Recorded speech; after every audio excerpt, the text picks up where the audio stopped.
मुजफ्फरनगर से खबर। भोपा रोड स्थित पेपर मिल और अन्य औद्योगिक इकाइयों द्वारा फैलाए जा रहे भीषण प्रदूषण ने ग्राम मखियाली को मौत के साए में धकेल दिया। वर्षों से जहरीले धुएं और दूषित पानी के बीच जी रहे ग्रामीणों का सब्र अब टूट चुका है। दर्जनों ग्रामीणों ने जिलाधिकारी कार्यालय पहुंचकर एक स्वर में गुहार लगाई कि फैक्ट्रियों में ईंधन के नाम पर नगर पालिका का कचरा और MSWRDF जलाया जाना तुरंत बंद कराया जाए, अन्यथा उन्हें सुरक्षित स्थान पर बसाने की व्यवस्था की जाए। ग्रामीणों का आरोप है कि कानून को ताक पर रखकर औद्योगिक इकाइयों में नगर पालिका का कचरा जलाया जा रहा है, जिससे वायु और जल प्रदूषण खतरनाक स्तर तक पहुंच चुका है। इसके दुष्परिणाम अब सीधे इंसानी जिंदगियों पर नजर आ रहे हैं। गांव में कैंसर, सांस व फेफड़ों की गंभीर बीमारियां, काला पील या आंखों और त्वचा से जुड़ी रोग लगातार बढ़ रहे हैं। हालात इतने भयावह हैं कि कई ग्रामीण अपनी जान गंवा चुके हैं, जबकि बड़ी संख्या में लोग अस्पतालों के चक्कर काटने को मजबूर हैं। ग्रामीणों ने पीड़ा जाहिर करते हुए बताया कि प्रदूषण की मार सबसे ज्यादा बच्चों और महिलाओं पर पड़ रही है।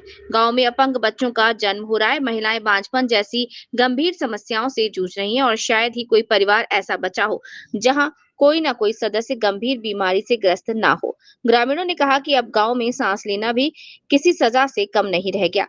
ग्रामीणों का गुस्सा इस बात को लेकर भी फूटा कि इतने गंभीर हालात के बावजूद संबंधित विभागों और अधिकारियों ने अब तक आंखें मूंद रखी हैं। ना प्रदूषण पर रोक लगी, ना दोषी औद्योगिक इकाइयों पर कोई ठोस कार्रवाई हुई। ग्रामीणों ने जिलाधिकारी से स्पष्ट शब्दों में मांग की कि RDF के नाम पर नगर पालिका का कचरा लाने और जलाने की प्रक्रिया पर तत्काल पूर्ण प्रतिबंध लगाया जाए, प्रदूषण फैलाने वाली इकाइयों की उच्च स्तरीय जांच कराई जाए और दोषियों के खिलाफ सख्त कार्यवाही की जाए। ग्रामीणों ने चेतावनी दी कि यदि जल्द प्रभावी कदम नहीं उठाए जाएंगे तो सड़क से लेकर प्रशासनिक कार्यालयों तक बड़ा जन आंदोलन करने को मजबूर होंगे। मखियाली के लोग अब सिर्फ न्याय नहीं, जीने का हक मांग रहे हैं। जी, क्या नाम है आपका? मेरा नाम जितेंद्र कुमार। जितेंद्र जी, आज जिला कलेक्ट्रेट आए हैं, किन मांगों को लेकर? हम 2-3 बार पहले भी आ चुके और हम काफी दिनों से प्रयास कर रहे हैं कि प्रदूषण कम हो, परंतु प्रदूषण कम नहीं हो रहा। मेरी आंखें देख लो, मेरा चेहरा देख लो, कोई भी देखकर बता सकता है कि मैं किसी गंभीर बीमारी से ग्रस्त हूँ। और मुझे 13-14 साल हो गए कैंसर से जूझते हुए।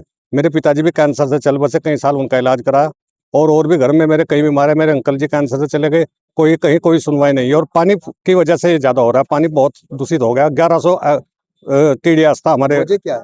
वजह है कि पानी जमीन में छोड़ रहे हैं कुछ फैक्ट्री वाले। हाँ। और पानी कुछ जो नालों में जाता है वो भी जमीन में ही जाता है।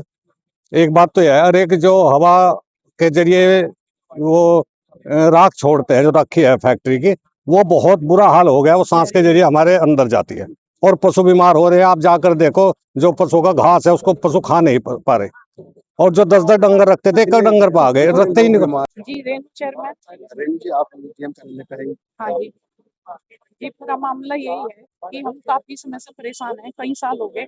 और जब से ये कचरा जला रहे फैक्ट्री वाले, तब से ज्यादा दिक्कत हो रही। वो कूड़ा कचरा जैसे मांस, RDF, ये मेडिकल वेस्ट, मतलब इतना बुरा कचरा है कि आप उसके पास खड़े भी नहीं हो सकते और उसको जलाया जा रहा है। तब से हमारी, और वो पानी धरती में बोरिंग के द्वारा नीचे डाल रहे, तो वही हमारे नल को मारा, तो उससे भी बीमार है हम, पानी से भी और प्रदूषण भी। सांस नहीं ले पाते हम, बिल्कुल भी सांस नहीं ले पाते। तो कब से दिक्कत आई है? ये 6-7 साल से तो बहुत ज्यादा है। कई साल तो। हाँ, जब से ये कचरा आ रहा। पहले वो भुस्सी और कोयला जड़ा था तब इतनी नहीं थी, अब ज्यादा है दिक्कत। और हमारी महिलाएं बांझ हो रही, एक बच्चे हमारे वे, मतलब हमारे बच्चे तक नहीं है महिलाओं को, ये हालत है। और जो हो भी रहे वे